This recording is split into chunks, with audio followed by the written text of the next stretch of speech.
Okay, I guess I've been sort of out of touch. I've been trying to do the course messages. This is very difficult for me, as I know it is for you. So let's all relax and see if we can't get through this semester in one piece. Um, I'm planning to talk about imperialism today. It's a big subject. It might take me a while. If it does take me a while, I would suggest that you watch it in segments,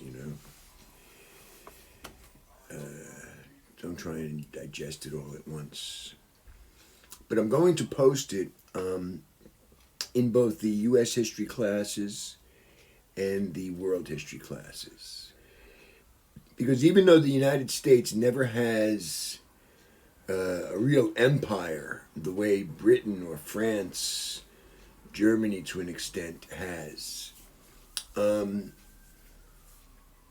the mechanism of imperialism is something that drives a lot of American foreign policy. I don't think you can understand the Vietnam War, for instance, without understanding French imperialism in Vietnam and then what the United States was trying to do after the French were defeated by the Viet Minh in, I think, 1954. And although the technical definition of imperialism is colonies, formal colonies, such as, Britain had a colony in Nigeria. They had a colony in Kenya. They had a huge colony in India.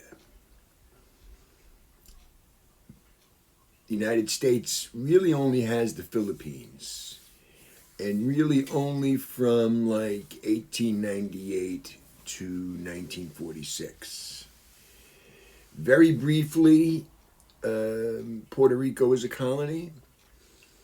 Very briefly, I believe Cuba is a colony of the United States, and then it's given its independence. But it's a kind of weak independence. Okay. Now the subject imperialism goes back thousands of years. The one group of people taking over another group of people and their territory to benefit the first group. It's a very old story. Okay. And the Roman Empire was built. That's where we get the word imperialism from. The emperor, the empire. He had the power of life and death over people who weren't Roman citizens. They called that the imperium. That's where the word imperialism comes from.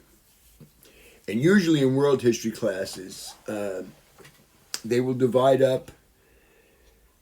They divide it up into an old imperialism and a new imperialism.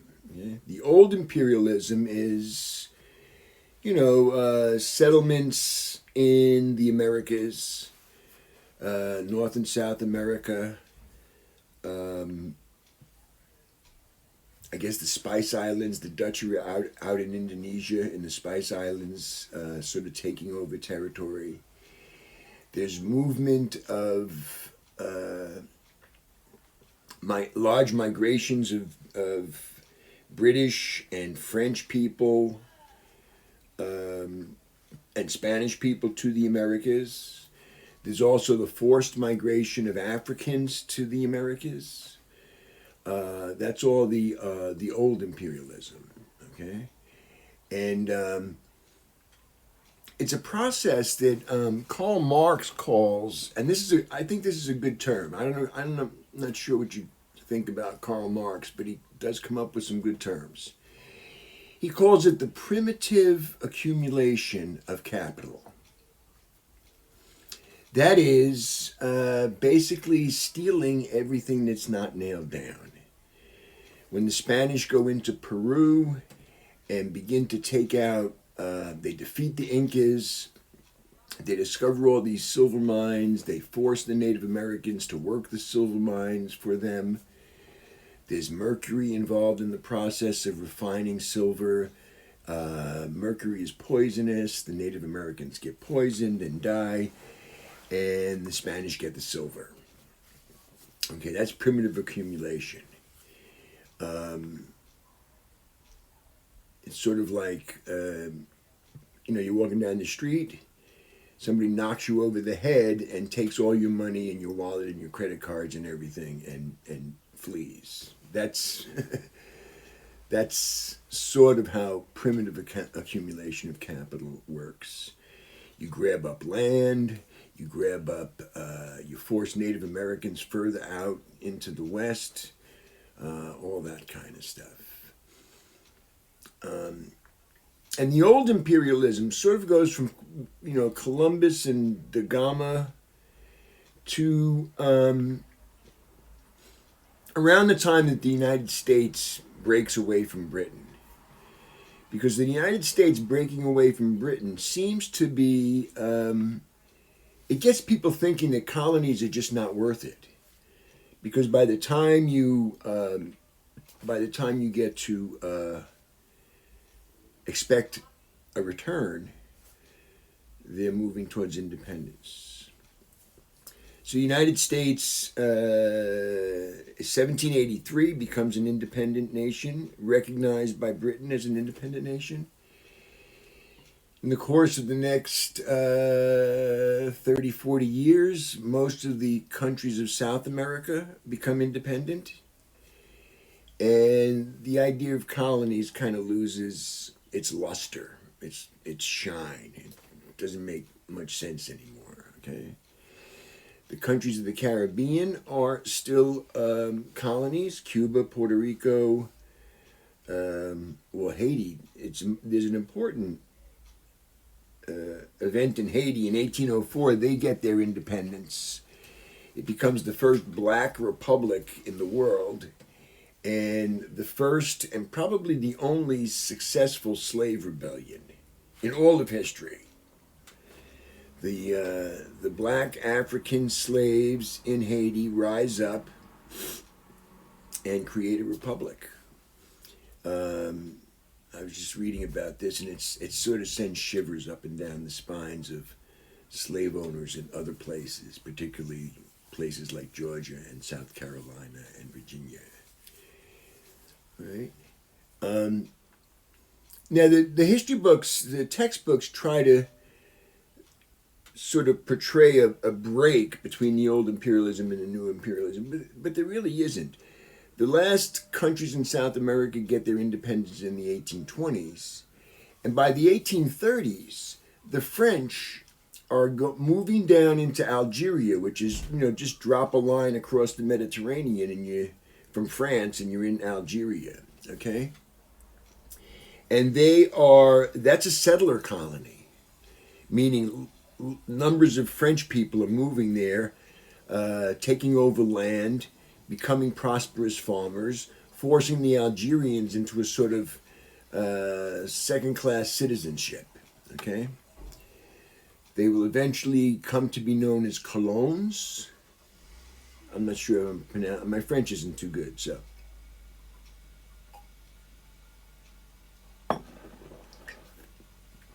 And in the 50s, they will be driven out of Algeria.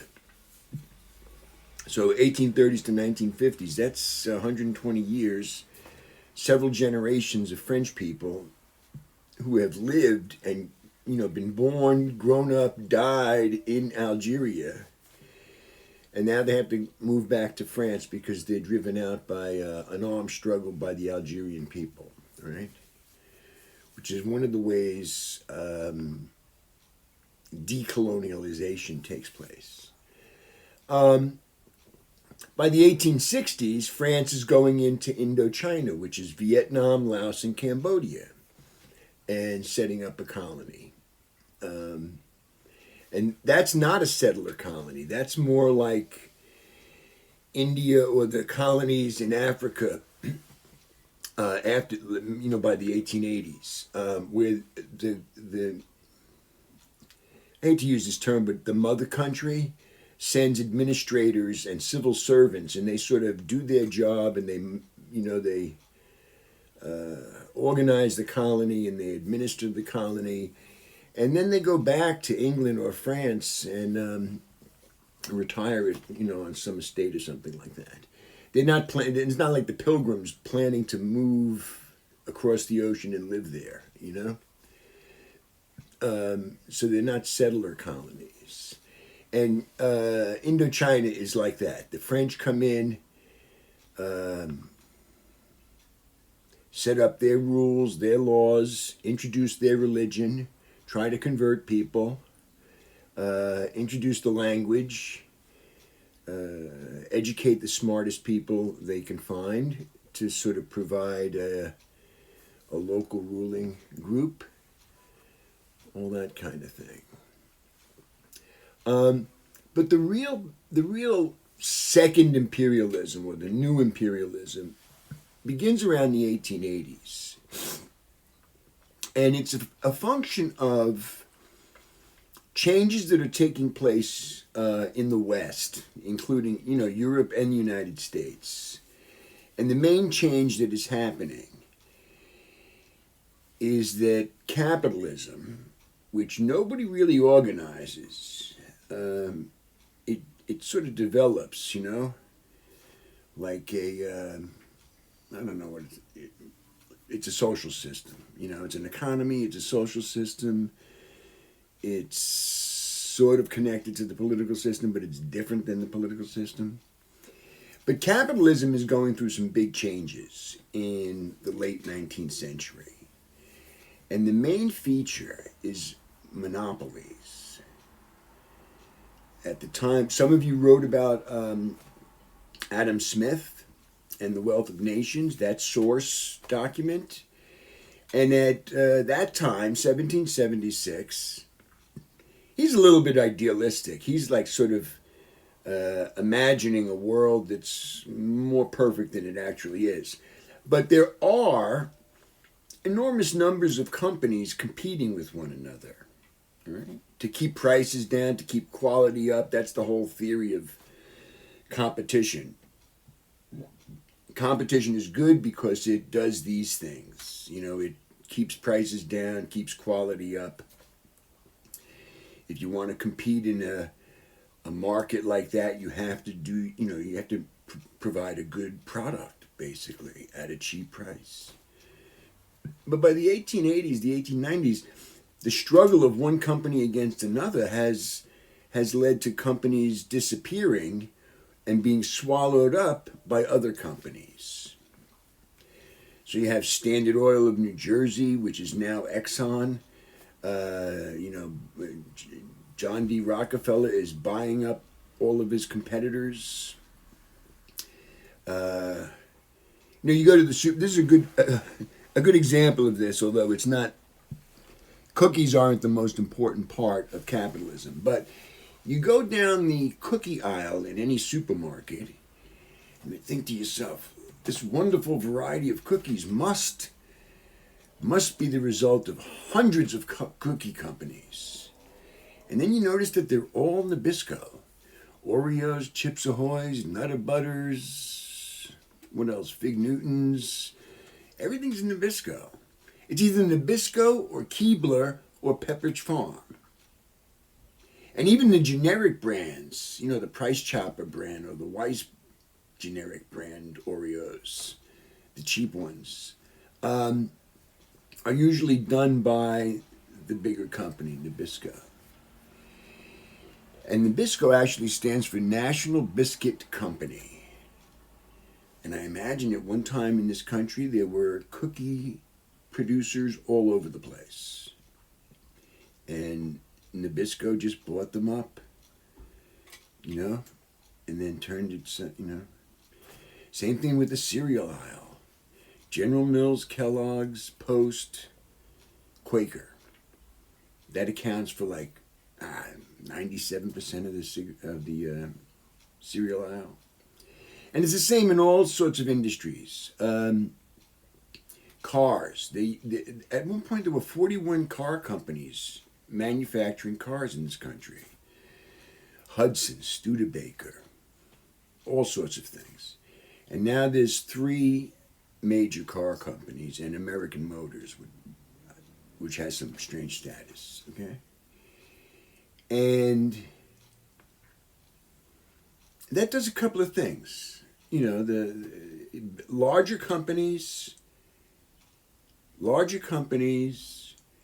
and less competition means that you can generate more profits. All right? So these companies are generating more and more profits.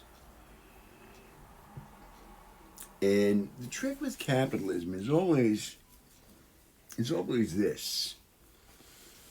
The people who are making the products can never afford to buy all the stuff that they're making. Because if you paid them enough to buy the stuff that they're making, there would be no profit. So manufacturers have to start pushing. Manufacturers begin pushing for markets.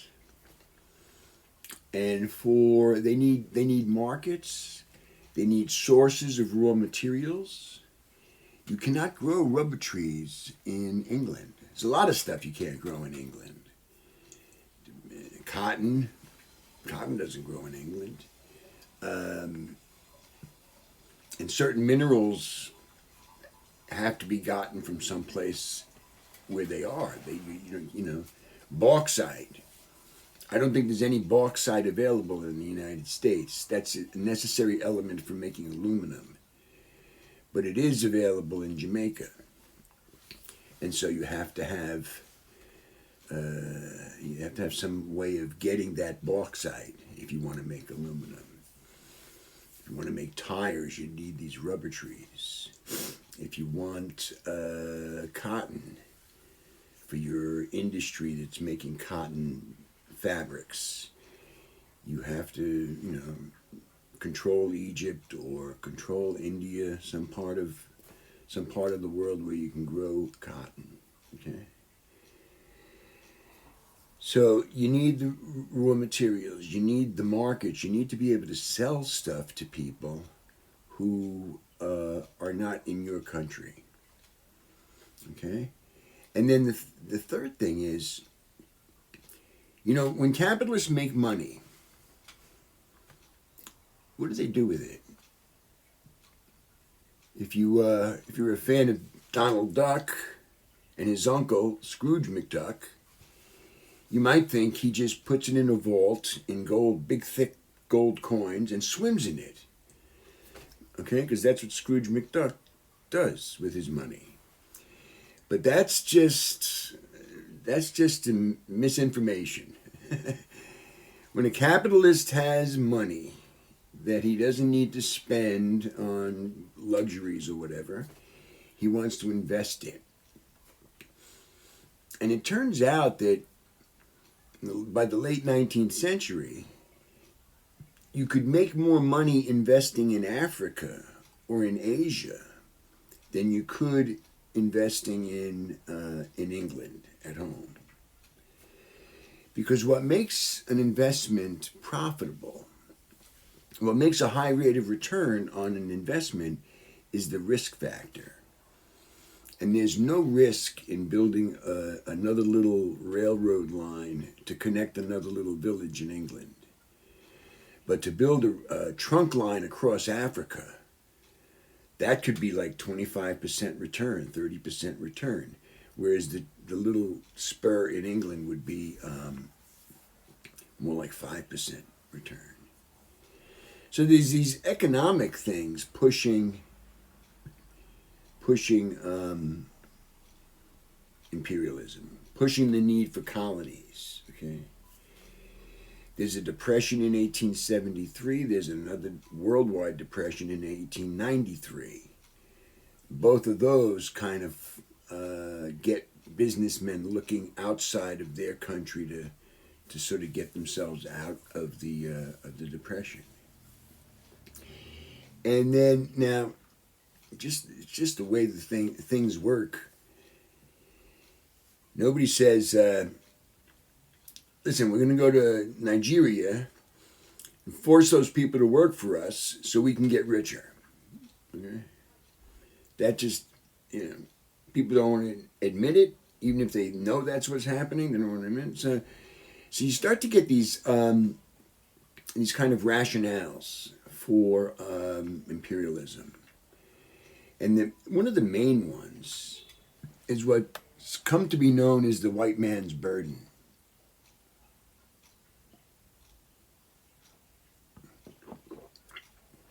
And that term comes from a poem by Rudyard Kipling,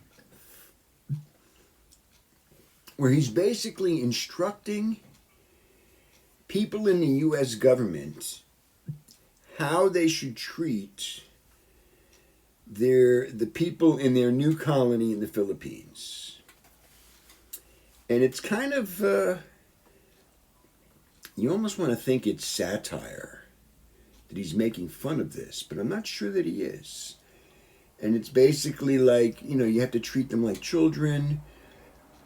You can't give them too much wiggle room, that kind of thing.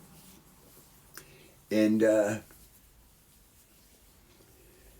but the term white man's burden comes to mean the sense that Europeans and Westerners, and more generally in the United States, are in possession of a superior civilization. And what does that actually mean? I'm not sure.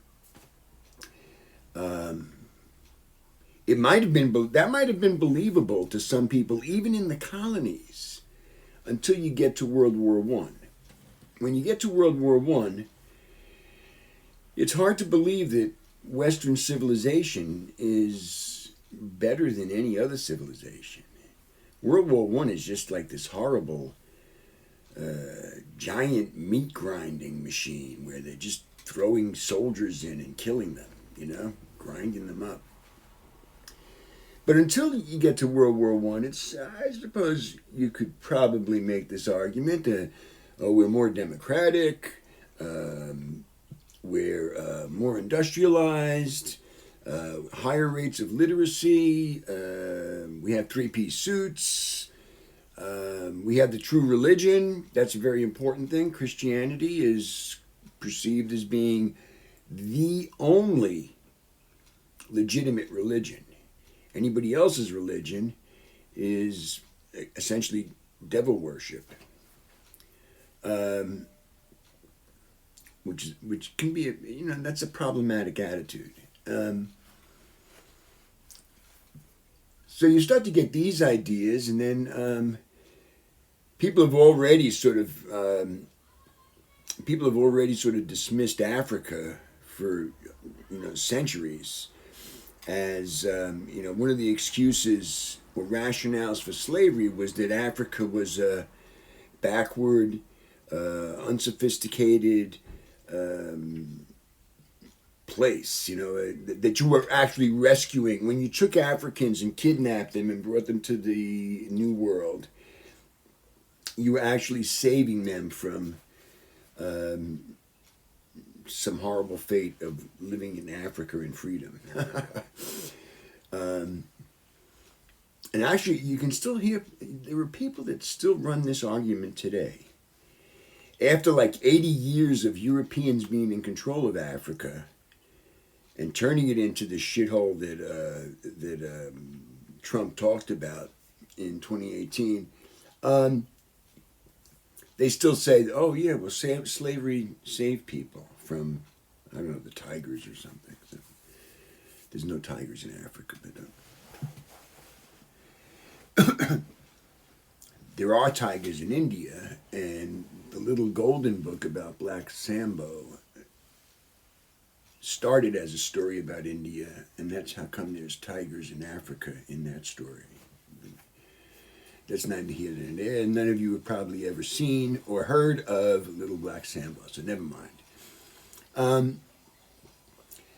But another important thing is the advances in technology Industrialization starts in the early 19th century, and by the late 19th century, it is booming. All sorts of things, electricity and very efficient railroads and automobiles, I guess, by the 1890s and that kind of thing. Machine guns, the Maxim gun. The Maxim gun is a belt-fed machine gun that fires thousands of rounds per minute and has a water-cooled barrel so that you don't melt the barrel down. And is just like an advance over anything that Europeans will face in Africa or in Asia among traditional warriors. Okay, it becomes sort of a symbol of this new age of imperialism. There's some British person that says, I think in a newspaper or something like that, whatever happens, we have got the Maxim gun and they have not. And that's really the truth. Repeating rifles and machine guns, steam-powered boats that can sail up the rivers in China.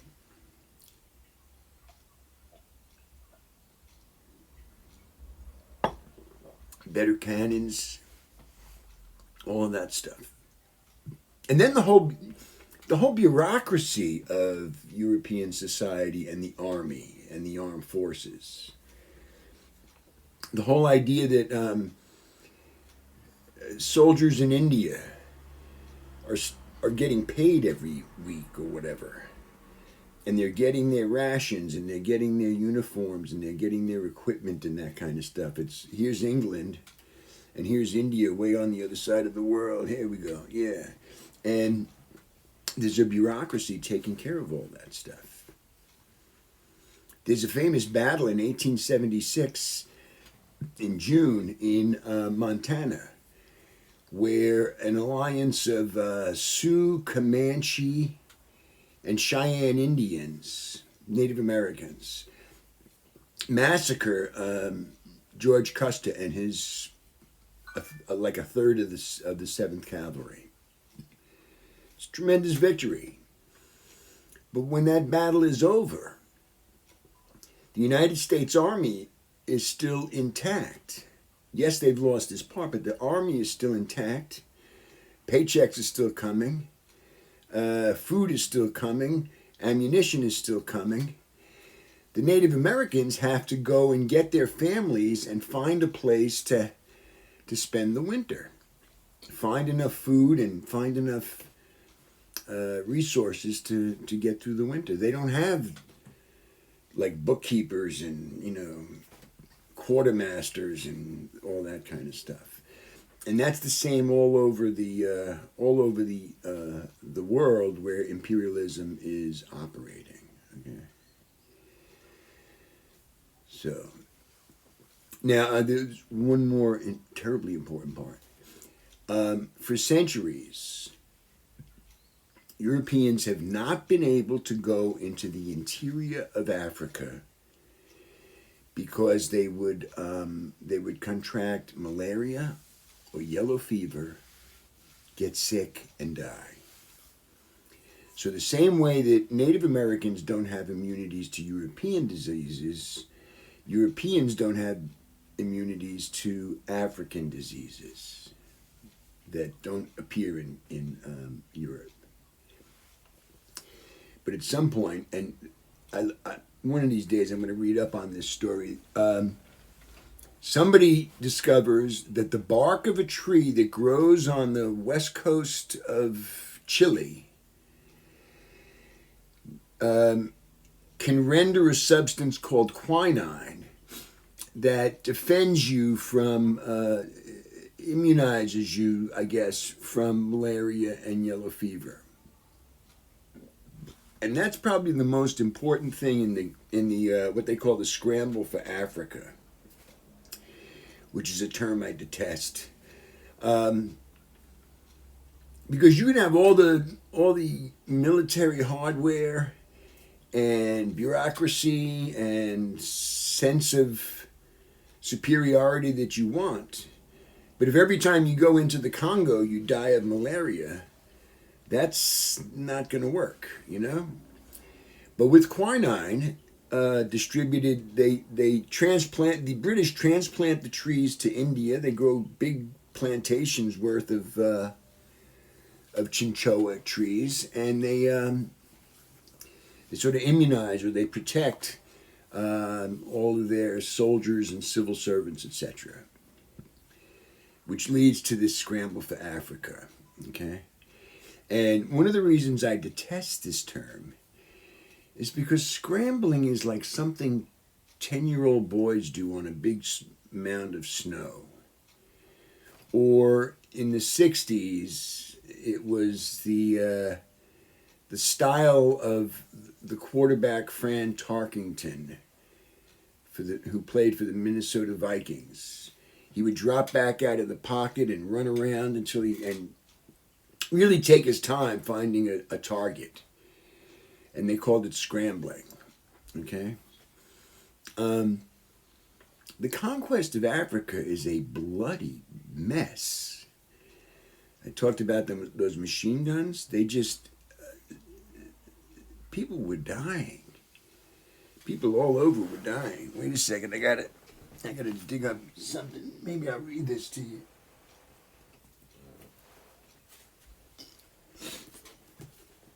And this is really what I want to get into, because it's pretty much a horror story. Okay, there's a novel I read years ago that I tried a couple of times to use it in a class for a discussion, but I don't know. I don't know if you guys are just quiet, or maybe I intimidate people. I can't imagine that. But the discussions never went that great, and but the book is by a Nigerian author named Chinua Achebe, Chinua, Chinua, Achebe. And it's called Things Fall Apart, which I think is a Keats poem.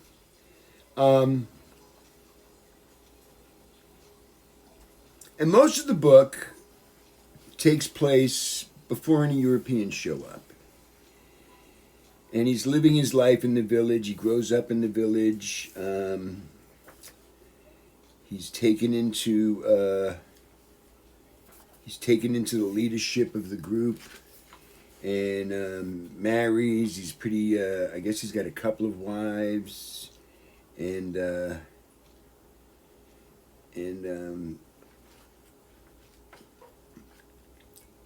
few kids.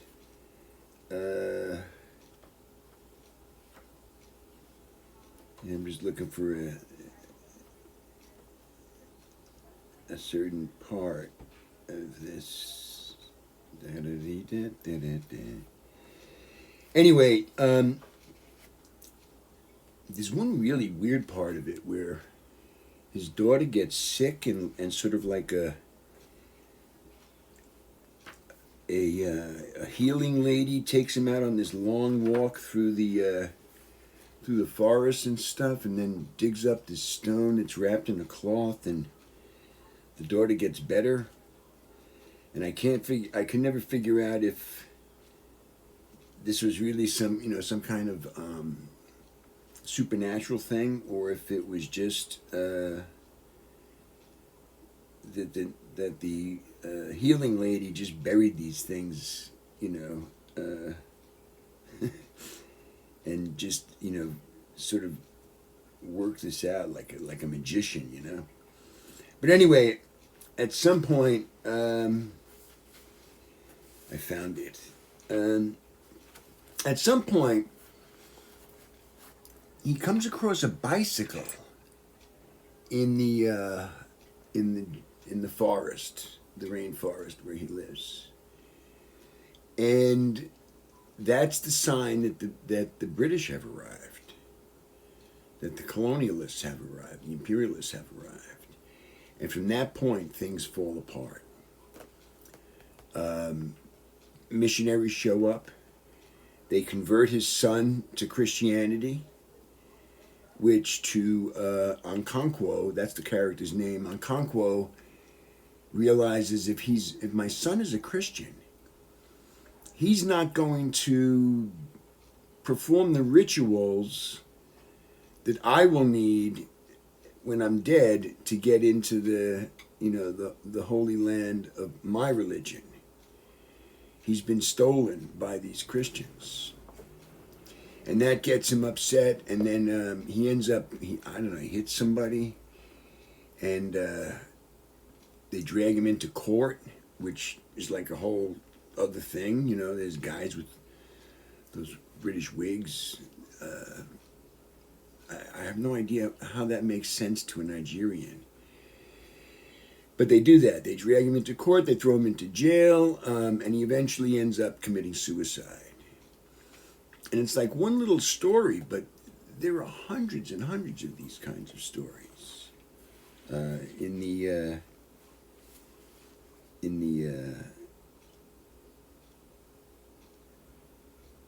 imperialism, the second imperialism.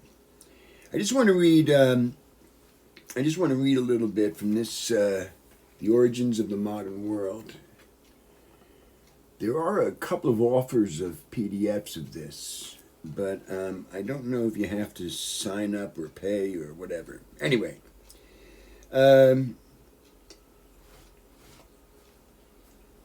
he talks about like muskets from the early 1500s to the early 1800s. Technology of guns was fairly stable and featured the muzzle-loading musket. You've seen Civil War movies, Revolutionary War movies. You shoot, and then you have to load the gun with the bullet going down the musket, going down the barrel.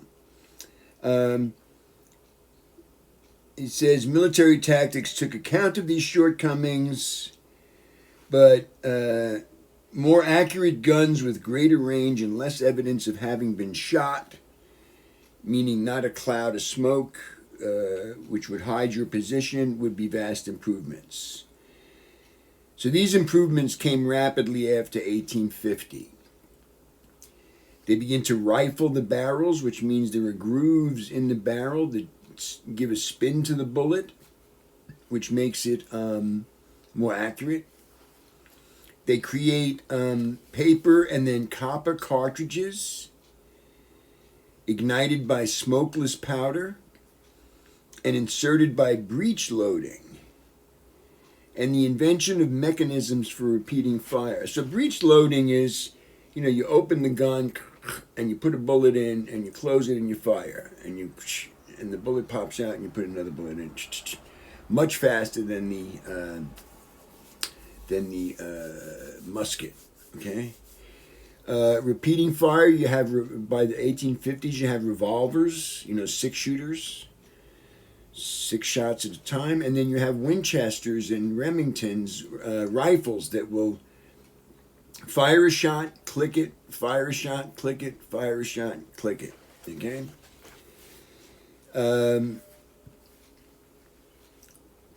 The American Civil War and wars in France and Europe revolutionized guns and increased the ability of European soldiers to kill rapidly from a distance of a couple of thousand yards and in any weather.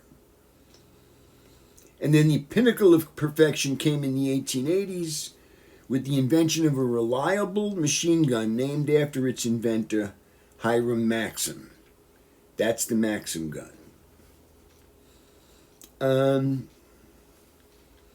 He says, by the 1870s, Europeans thus had the tools of empire with which to engage and defeat Africans on African soil.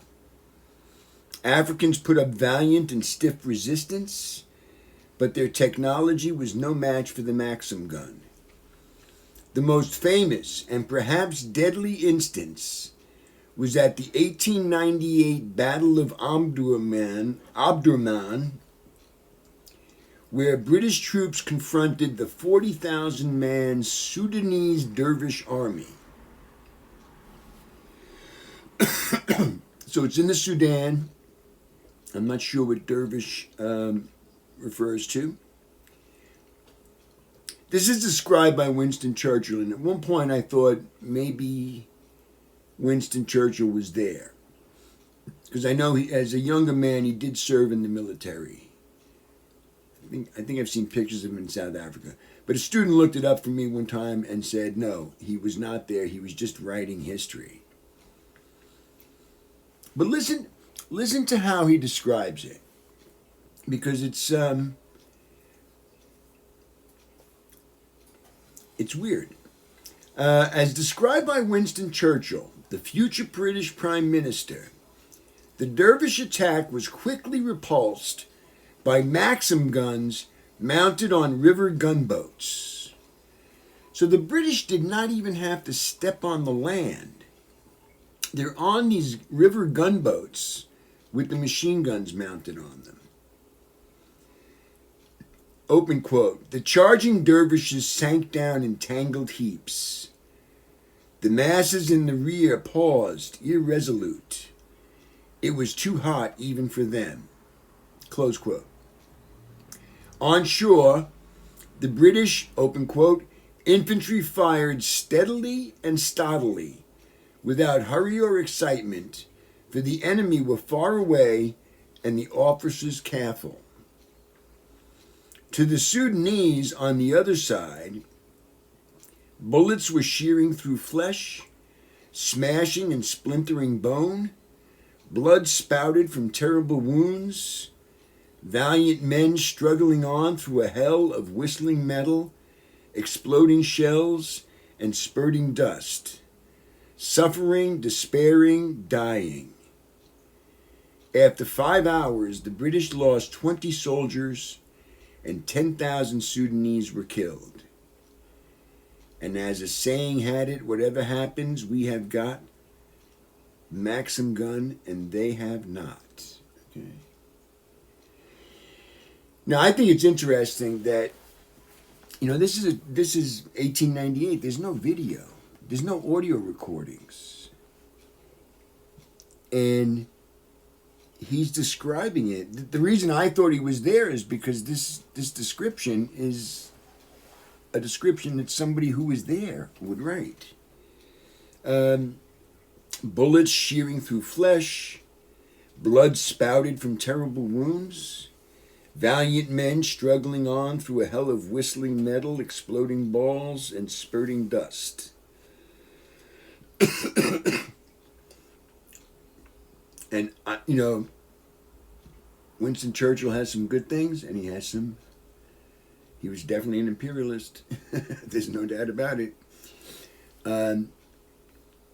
Is he, enjoying this? Is that giving him a thrill? Blood spouting from terrible wounds, bones smashing, and I don't know. But with this kind of technology, imperialists from Europe were able essentially to carve up the entire African continent. Okay? And without any input from Africans. There were 2 conferences, one in Berlin. There's a Berlin conference and another conference where Europeans sit down and they sort of they chop up Africa with the intent of avoiding war between France and England, or England and Germany, or Germany and France, or whatever. There are no Africans at this conference. And by 1900 or so, only Ethiopia, who have repulsed an attack by the Italians, and Liberia which is kind of a client state of the United States anyway, are independent. The French have a huge corner of Africa that is their colony. The Germans have a few Southwest Africa or Sudwest Africa, and I think Tanganyika on the East Coast. And Britain has Nigeria and Kenya and different parts. And Belgium has the Congo, which is, I think the Congo is like 20 times the size of Belgium, and yet the Congo is their colony. And it's a great source of copper, which is very important to industrialization and all that kind of stuff. Okay. Similar things go on in Asia, although there's kind of more treaty negotiation stuff. But there's two interesting examples. One is the example of China. China has been, if any of you did the McCartney artifact, China in the late 1700s is able to like chase off this ambassador from England, insult the King of England in a letter, and get away with it. Okay, England is not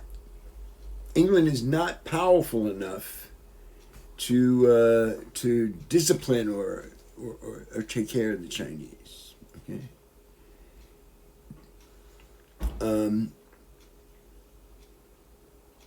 By the 1830s or so, it's kind of connected. These things are connected, and I should probably plan these lectures out, but half of my students, when I'm in class giving lectures, I drive them crazy, and the other half are able to follow what I'm saying, and they think I'm awesome. It's like they're not even talking about the same guy when I read Rate My Professor. In the early 1800s, England was being flooded with cotton fabrics from India. Indians have been growing cotton, weaving cotton, spinning cotton, dyeing cotton fabrics for centuries. Almost, muslin, calico, dungarees, all sorts of words for fabrics come from India. Okay? And they're able to produce them high quality and cheaply, because they can grow much more food in India than they can grow in England. England is way up north. India is right on the equator. It's a longer growing season. More food means cheaper food, means cheaper workers, means cheaper goods produced by those workers. And they're flooding England. England's response, the guys that are trying to get a cotton industry going in England, their response is to go to Parliament, to their friends in Parliament, and beg them to do something about this. And what they do is they ban Indian fabrics from coming into the country. Okay. Then as you go along, England begins to industrialize, and now England is able to produce much, much cheaper cotton fabrics. Maybe not the same high quality, but much, much cheaper. And if you go into the Champs store in the mall, and there's one American-made T-shirt for $12, and there's 6 Honduras-made T-shirts for $12. You're gonna buy the 12, the 6. You're gonna buy the 6. I wish I was more patriotic, but I'm not. I have to watch my spending. And so England starts to export cheap fabrics to India. And now the Indian government's response should be to ban British fabrics, British cotton fabrics. But unfortunately for the Indian cotton industry, Britain is the government in India. And basically what they want from their colonies is they want raw materials and to buy the finished goods. They don't want Indians making their own high quality cotton goods. And they basically destroy this cotton industry that existed for many, many years in India. Okay. I once had a professor describe it like this.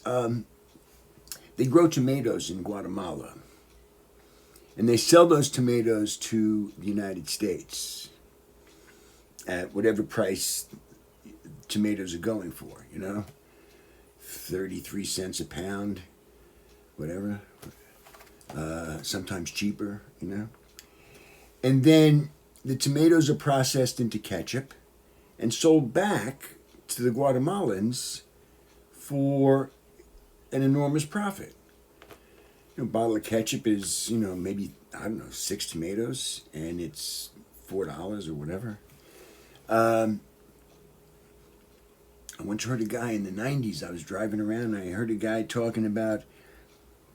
from Venezuela talking about, the West, Europe and the United States complain when a barrel of oil is $30.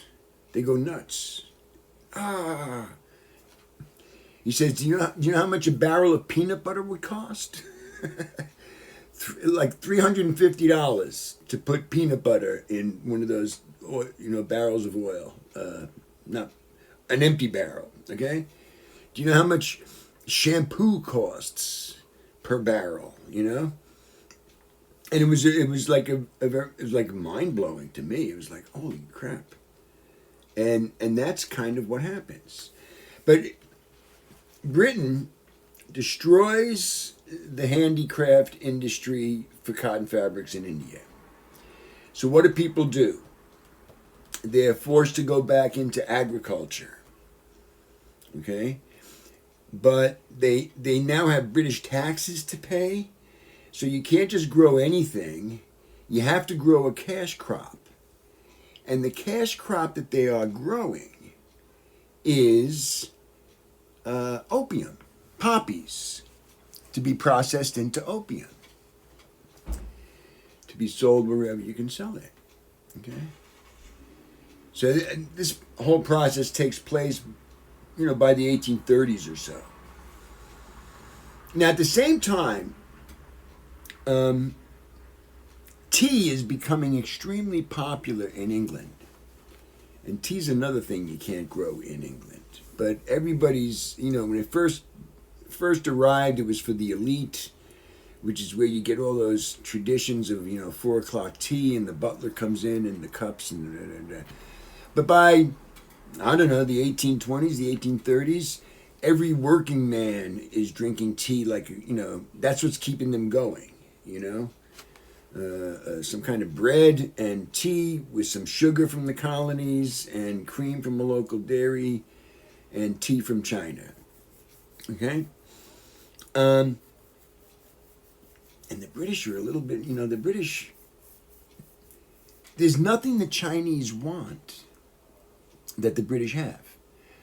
Or let me put that another way. The British don't have anything that the Chinese want except silver. And to the British, this is insane. We're taking our hard currency, our silver, giving it to the Chinese so they can give us tea, so that we can drink the tea and then piss it away. And we have nothing, okay? And they have the silver. In fact, by 1840 or so, China has like 75% of the silver that came out of South America. It went to Europe, and then it went to finance trade with the East, and it ended up in China. Okay. So what do? You got to find something that the Chinese would want, and then the silver would come back. Now the Chinese are very smart. The Chinese have restricted Europeans to a single trading port, Guangzhou, sometimes called Canton. And even though they're restricted to one port, and opium is illegal in China. But you know how that goes. Prohibition doesn't really work. The British are smuggling in opium, and they're classic drug pushers. They've got the pipes that you need to smoke opium. They're giving those away. Here, have a pipe and try a little taste. The first one's free. And a lot of people in China are getting addicted to opium. It's basically, opium is sort of unrefined heroin. It's highly addictive, very pain relieving, which, is one of the things that causes addiction, I think. Very pleasant, I've heard, At some point, the Chinese emperor sends, I guess, a detective or an inspector or somebody down to Guangzhou to investigate, and he seizes a huge load of opium, which he then dumps in the canal, and it goes out to the sea, and he prays for the fish that are going to overdose on opium. But the British go crazy. And it's not the British government at this point, it's the British East India Company goes crazy. And they launch a war to force China to make opium legal, and to force China to allow the British to trade at more ports and allow the British to do more things in China. And it eventually leads to there's a second opium. That's in 1840. There's a second opium war. I think it's 1852. It leads to a series of treaties with all different European and Japanese powers called the unequal treaties. And China gets just chopped up into spheres of influence. It's never the colony of one European or Western power, but it is completely overrun with foreigners. And that'll be the case until 1949, when Mao Zedong and the Chinese Communist Party takes over and says enough of this. And I think that's going to be part two. This was Imperialism, and if you have any questions, please send me a course message. Part two will be uncolonializing or decolonializing. Okay, this second imperialism kind of lasts from let's say the 1880s to the 1960s, but then there's some struggles in Portuguese Africa. And in fact, South Africa doesn't become sort of a liberated place until 1995. So this period of imperialism is really long. It's really long, and kind of shapes the whole way the world operates and works. Because when the British are in Nigeria, say, for 60, 80 years, imposing their laws, imposing their religion, imposing their culture, and imposing their sports and their music and their games and everything else. When you leave, it's a different place. Okay. there's no reason for Nigeria to have English as its national language, except that the British were there, and it's the only language that all the different groups understand because the British were there. Okay. So it's just an hour. I like that. All right, I'll speak to you tomorrow. Bye-bye.